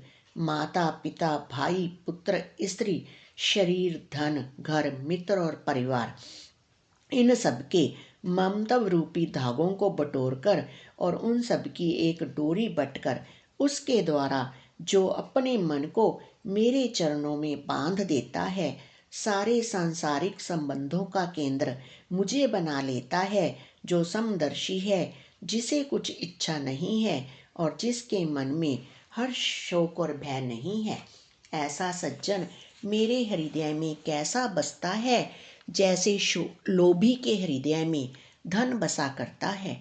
तुम सरीखे संत ही मुझे प्रिय हैं। मैं और किसी के निहोरे से कृतज्ञतावश देह धारण नहीं करता। जो सगुण भगवान के उपासक हैं, दूसरों के हित में लगे रहते हैं, नीति और नियमों में दृढ़ हैं और जिन्हें ब्राह्मणों के चरणों में प्रेम है, वे मनुष्य मेरे प्राणों के समान हैं। हे लंकापति, सुनो, तुम्हारे अंदर उपरयुक्त सब गुण हैं, इससे तुम मुझे अत्यंत ही प्रिय हो। श्री राम जी के वचन सुनकर सब वानरों के समूह कहने लगे, कृपा के समूह श्री राम जी की जय हो। प्रभु की वाणी सुनते हैं और उसे कानों के लिए अमृत जानकर विभीषण जी अघाते नहीं हैं। वे बार बार श्री राम जी के चरण कमलों को पकड़ते हैं। अपार प्रेम है, हृदय में समाता नहीं है। विभीषण जी ने कहा, हे देव, हे चराचर जगत के स्वामी, हे शरणागत के रक्षक, हे सबके हृदय के भीतर की जानने वाले, सुनिए। मेरे हृदय में पहले कुछ वासना थी, वह प्रभु के चरणों की प्रीति रूपी नदी में बह गई। अब तो हे कृपालु, शिव जी के मन को सदैव प्रिय लगने वाली अपनी पवित्र भक्ति मुझे दीजिए एवं मस्तु ऐसा ही हो, कहकर रणधीर प्रभु श्री राम जी ने तुरंत ही समुंदर का जल मांगा और कहा, हे सखा, यद्यपि तुम्हारी इच्छा नहीं है, पर जगत में मेरा दर्शन अमोघ है, वह निष्फल नहीं जाता। ऐसा कहकर श्री राम जी ने उनको राज तिलक कर दिया। आकाश से पुष्पों की अपार वृष्टि हुई। श्री राम जी ने रावण के क्रोध रूपी अग्नि में, जो अपनी विभीषण की श्वास वचन रूपी पवन से प्रचंड हो रही थी, जलते हुए विभीषण को बचा लिया और उसे अखंड राज्य दिया। शिवजी ने जो संपत्ति रावण को 10 सिरों की बलि देने पर दी थी, वही संपत्ति श्री रघुनाथ जी ने विभीषण को बहुत सचते हुए दी। ऐसे परम कृपालु प्रभु को छोड़कर जो मनुष्य दूसरों को भजते हैं, वे बिना सींग पूंछ के पशु हैं। अपना सेवक जानकर विभीषण को श्री राम जी ने अपना लिया। प्रभु का सब भाव वानर कुल के मन को बहुत भाया। फिर सब कुछ जानने वाले, सबके हृदय में बसने वाले, सर्वरूप, सब रूपों में प्रकट, सबसे रहत, उदासीन, कारण से भक्तों पर कृपा करने के लिए मनुष्य बने हुए तथा राक्षसों के कुल का नाश करने वाले श्री राम जी नीति की रक्षा करने वाले वचन बोले। हे वीर वानरराज सुग्रीव और लंकापति विभीषण, सुनो, इस गहरे समुद्र को किस प्रकार पार किया जाए। अनेक जाति के मगर, सांप और मछलियों से भरा हुआ यह अत्यंत अथाह समुद्र पार करने में सब प्रकार से कठिन है। विभीषण जी ने कहा, हे रघुनाथ जी सुनिए, यद्यपि आपका एक बाण ही करोड़ों समुद्रों को सोखने वाला है, सोख सकता है, तथापि नीति ऐसी कही गई है उचित यह होगा कि पहले जाकर समुंदर से प्रार्थना की जाए, हे प्रभु, समुंदर आपके कुल में बड़े पूर्वज हैं, वे विचार कर उपाय बतला देंगे। तब ऋष और वानरों की सारी सेना बिना ही परिश्रम के समुंदर के पार उतर जाएगी। श्री राम जी ने कहा, हे सखा, तुमने अच्छा उपाय बताया, यही किया जाए, यदि दैव सहायक हो। यह सलाह लक्ष्मण जी के मन को अच्छी नहीं लगी। श्री राम जी के वचन सुनकर तो उन्होंने बहुत ही दुख पाया। लक्ष्मण जी ने कहा, हे नाथ, दैव का कौन भरोसा, मन में क्रोध कीजिए और समुंदर को सुखा डालिए। यह दैव तो कायर के मन का एक आधार, तसल्ली देने का उपाय है। आलसी लोग ही दैव दैव पुकारा करते हैं। यह सुनकर श्री रघुवीर हंसकर बोले, ऐसे ही करेंगे, मन में धीरज रखो। ऐसा कहकर छोटे भाई को समझाकर प्रभु श्री रघुनाथ जी समुंदर के समीप गए। उन्होंने पहले सिर नवाकर प्रणाम किया, फिर किनारे पर कुश बिछाकर बैठ गए। इधर ज्यों ही विभीषण जी प्रभु के पास आए थे, त्यों ही रावण ने उनके पीछे दूत भेजे थे। कपट से वानर का शरीर धारण करके उन्होंने सब लीलाएं देखी। वे अपने हृदय में प्रभु के गुणों की और शरणागत पर उनके स्नेह की सराहना करने लगे। फिर वे प्रकट रूप में भी अत्यंत प्रेम के साथ श्री राम जी के स्वभाव की बड़ाई करने लगे। उन्हें दुराव कपट वेश भूल गया। तब वानरों ने जाना कि ये शत्रु के दूत हैं और वे उन सबको बांधकर सुग्रीव के पास ले आए। सुग्रीव ने कहा, सब वानरों सुनो, राक्षसों के अंग भंग करके भेज दो। सुग्रीव के वचन सुनकर वानर दौड़े। दूतों को बांधकर उन्होंने सेना की चारों ओर घुमाया। वानर उन्हें बहुत तरह से मारने लगे। वे दीन होकर पुकारते थे, फिर भी वानरों ने उन्हें नहीं छोड़ा। तब दूतों ने पुकार कर कहा, जो हमारे नाक कान काटेगा उसे कौशलाधीश श्री राम जी की सौगंध है। यह सुनकर लक्ष्मण जी ने सबको निकट बुलाया। उन्हें बड़ी दया लगी। इससे हंसकर उन्होंने राक्षसों को तुरंत ही छुड़ा लिया और उनसे कहा, रावण के हाथ में यह चिट्ठी देना और कहना, हे कुलघातक, लक्ष्मण के शब्दों संदेशे को बांचो। फिर उस मूर्ख से जवानी यह मेरा उदार कृपा से भरा हुआ संदेश कहना कि सीता जी को देकर उनसे श्री राम जी से मिलो, नहीं तो तुम्हारा काल आ गया समझो। लक्ष्मण जी के चरणों में मस्तक नवाकर श्री राम जी के गुणों की कथा वर्णन करते हुए दूत तुरंत ही चल दिए। श्री राम जी का यश कहते हुए वे लंका में आए और उन्होंने रावण के चरणों में सिर नवाए।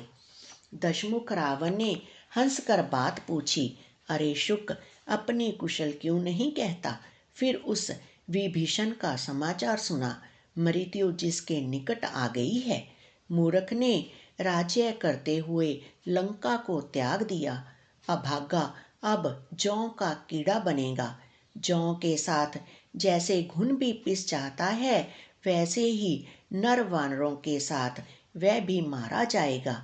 फिर भालू और वानरों की सेना का हाल कह, जो कठिन काल की प्रेरणा से यहाँ चली आई है और जिनके जीवन का रक्षक कोमल चित्त वाला बेचारा समुंदर बन गया है।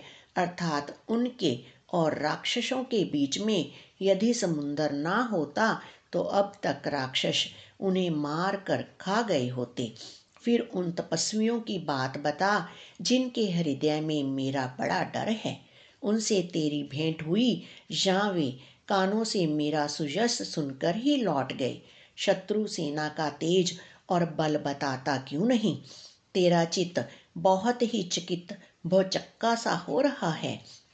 दूत ने कहा, हे नाथ, आपने जैसे कृपा करके पूछा है वैसे ही क्रोध छोड़कर मेरा कहना मानिए, मेरी बात पर विश्वास कीजिए।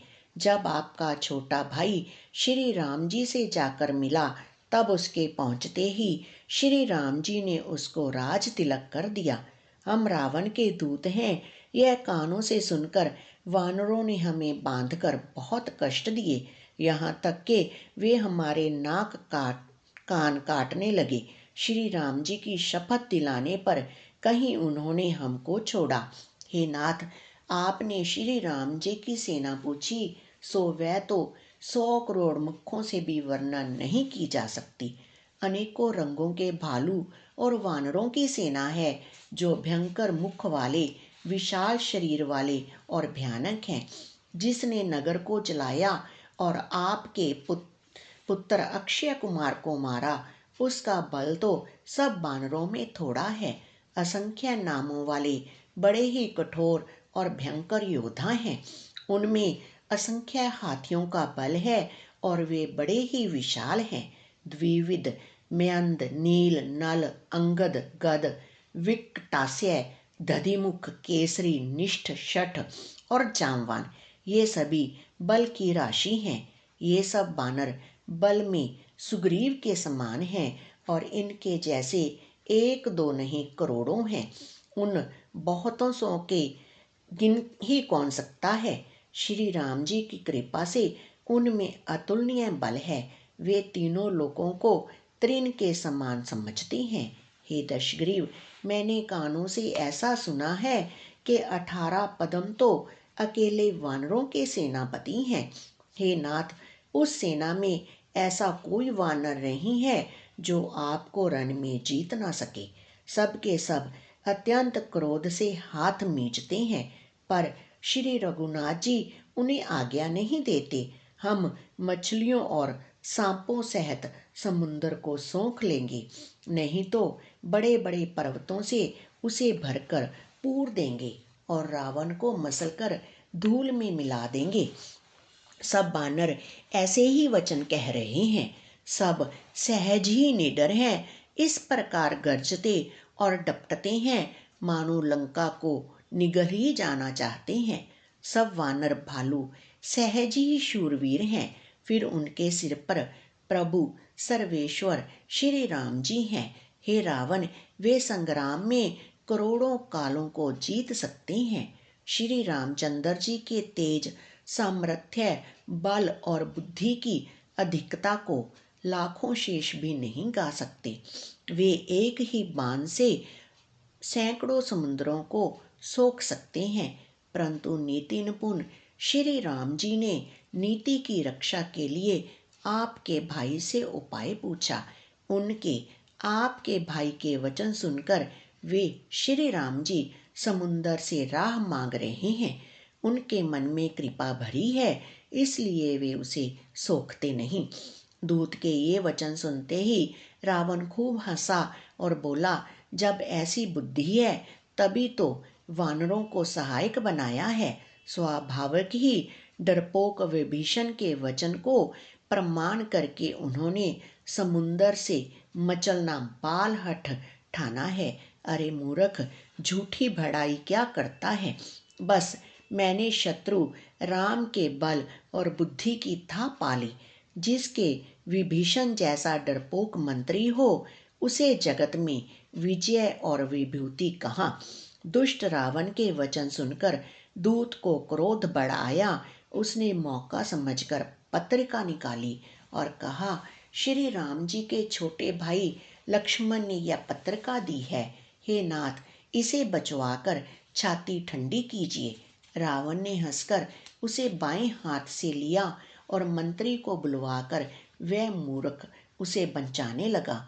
पत्रिका में लिखा था, अरे मूर्ख, केवल बातों से ही मन को रिझाकर अपने कुल को नष्ट भ्रष्ट ना कर। श्री राम जी से विरोध करके तू विष्णु, ब्रह्मा और महेश की शरण जाने पर भी नहीं बचेगा। या तो अभिमान छोड़कर अपने छोटे भाई विभीषण की भांति प्रभु के चरण कमलों का भ्रमर बन जा, अथवा रे दुष्ट, श्री राम जी के बाण रूपी अग्नि में परिवार सहित पतंगा हो जा। दोनों में से जो अच्छा लगे सो कर। पत्रिका सुनते ही रावण मन में भयभीत हो गया, परंतु मुख से ऊपर से मुस्कुराता हुआ वह सबको सुनाकर कहने लगा, जैसे कोई पृथ्वी पर पड़ा हुआ हाथ से आकाश को पकड़ने की चेष्टा करता हो, वैसे ही यह छोटा तपस्वी लक्ष्मण डींग हाँकता है। शुकदूत ने कहा, हे नाथ, अभिमानी स्वभाव को छोड़कर इस पत्र में लिखी सब बातों को सत्य समझिए। क्रोध छोड़कर मेरा वचन सुनिए। हे नाथ, श्री राम जी से वैर त्याग दीजिए। यद्यपि श्री रघुवीर समस्त लोगों के स्वामी हैं, पर उनका स्वभाव अत्यंत ही कोमल है। मिलते ही प्रभु आप पर कृपा करेंगे और आपका एक भी अपराध वे हृदय में नहीं रखेंगे। जानकी जी, श्री रघुनाथ जी को दे दीजिए। हे प्रभु, इतना कहना मेरा कीजिए। जब उस दूत ने जानकी जी को देने के लिए कहा, तब दुष्ट रावण ने उसको लात मारी।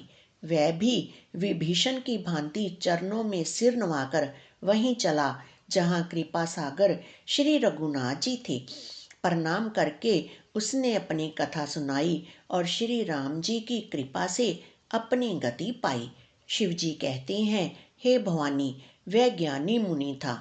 अगस्त्य ऋषि के शाप से राक्षस हो गया था। बार बार श्री राम जी के चरणों की वंदना करके वह मुनि अपने आश्रम को चला गया।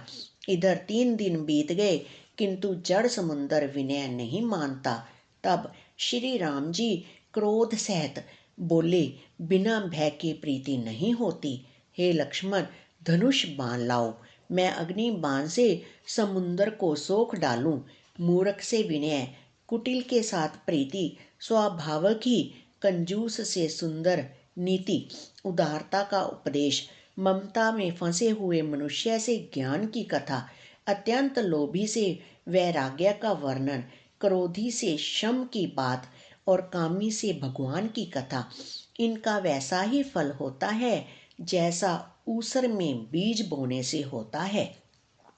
अर्थात ऊसर में बीज बोने की भांति यह सब व्यर्थ जाता है। ऐसा कहकर श्री रघुनाथ जी ने धनुष चढ़ाया। यह मत लक्ष्मण जी के मन को बहुत अच्छा लगा। प्रभु ने भयानक अग्नि बाण संधान किया, जिससे समुंदर के हृदय के अंदर अग्नि की ज्वाला उठी। मगर, सांप और मछलियों के समूह व्याकुल हो गए। जब समुंदर ने जीवों को जलते देखा, तब सोने के थाल में अनेक मणियों रत्नों को भरकर अभिमान छोड़कर वह ब्राह्मण के रूप में आया। काकभुशुंडी जी कहते हैं, हे गरुड़ जी, सुनिए, चाहे कोई करोड़ों उपाय करके सींचे, पर केला तो काटने पर ही फलता है। नीच विनय से नहीं मानता, वह डांटने पर ही झुकता है, रास्ते पर आता है। समुंदर ने भयभीत होकर प्रभु के चरण पकड़कर कहा, हे नाथ, मेरे सब अवगुण क्षमा कीजिए। हे नाथ, आकाश, वायु, अग्नि, जल और पृथ्वी, इन सब की करनी स्वभाव से ही जड़ है। आपकी प्रेरणा से माया ने इन्हें सृष्टि के लिए उत्पन्न किया है। सब ग्रंथों ने यही गाया है। जिसके लिए स्वामी की जैसी आज्ञा है, वह उसी प्रकार से रहने में सुख पाता है। प्रभु ने अच्छा किया जो मुझे शिक्षा दी, किंतु मर्यादा, जीवों का स्वभाव भी आपकी ही बनाई हुई है। ढोल, गंवार, शूद्र, पशु और स्त्री, ये सब शिक्षा के अधिकारी हैं। प्रभु के प्रताप से मैं सूख जाऊंगा और सेना पार उतर जाएगी। इसमें मेरी बड़ाई नहीं है, मेरी मर्यादा नहीं रहेगी। यद्यपि प्रभु की आज्ञा अपेल है, अर्थात आपकी आज्ञा का उल्लंघन नहीं हो सकता, ऐसा वेद गाते हैं। अब आपको जो अच्छा लगे, मैं तुरंत वही करूं। समुंदर के अत्यंत विनीत वचन सुनकर कृपालु श्री राम जी ने मुस्कुराकर कहा, हे तात, जिस प्रकार वानरों की सेना पार उतर जाए, वह उपाय बताओ। समुंदर ने कहा, हे नाथ, नील और नल 2 वानर भाई हैं। उन्होंने लड़कपन में ऋषि से आशीर्वाद पाया था। उनके स्पर्श कर लेने से ही भारी भारी पहाड़ भी आपके प्रताप से समुंदर पर तैर जाएंगे। मैं भी प्रभु की प्रभुता को हृदय में धारण कर अपने बल के अनुसार जहाँ तक मुझसे बन पड़ा सहायता करूँगा। हे नाथ, इस प्रकार समुंदर को बंधाइए जिससे तीनों लोकों में आपका सुंदर यश गाया जाए। इस बाण से मेरे उत्तर तट पर रहने वाले पाप के राशि दुष्ट मनुष्यों का वध कीजिए। कृपालु और रणधीर श्री राम जी ने समुंदर के मन की पीड़ा सुनकर उसे तुरंत ही हर लिया, अर्थात बाण से उन दुष्टों का वध कर दिया। श्री राम जी का भारी बल और पौरुष देखकर समुंदर हर्षित होकर सुखी हो गया। उसने उन दुष्टों का सारा चरित्र प्रभु को कह सुनाया। फिर चरणों की वंदना करके समुंदर चला गया। समुंदर अपने घर चला गया। श्री रघुनाथ जी को यह मत, उसकी सलाह अच्छा लगा। यह चरित्र कलयुग के पापों को हरने वाला है। इसे तुलसीदास ने अपनी बुद्धि के अनुसार गाया है। श्री रघुनाथ जी के गुण समूह सुख के धाम, संदेह का नाश करने वाले और विषाद का दमन करने वाले हैं। अरे मूर्ख मन, तू संसार का सब आशा भरोसा त्याग कर निरंतर इन्हें गा और सुन। श्री रघुनाथ जी का गुणगान संपूर्ण सुंदर मंगलों का देने वाला है। जो इसे आदर सहित सुनेंगे वे बिना किसी जहाज अन्य साधन के ही भव सागर को तर जाएंगे। मास प्रायण 24वां विश्राम कलयुग के समस्त पापों का नाश करने वाले श्री रामचरितमानस का यह 5वां सोपान समाप्त हुआ। सुंदरकांड समाप्त। उम्मीद करते हैं कि संपूर्ण सुंदरकांड आपको पूरी तरह से समझ आया होगा। रामायण के अगले अध्याय के साथ हम जल्द ही मिलेंगे। तब तक के लिए सबको जय सिया राम। लेकिन उसके पहले हमारे चैनल को सब्सक्राइब करें, लाइक करें और शेयर करें। जय सिया राम।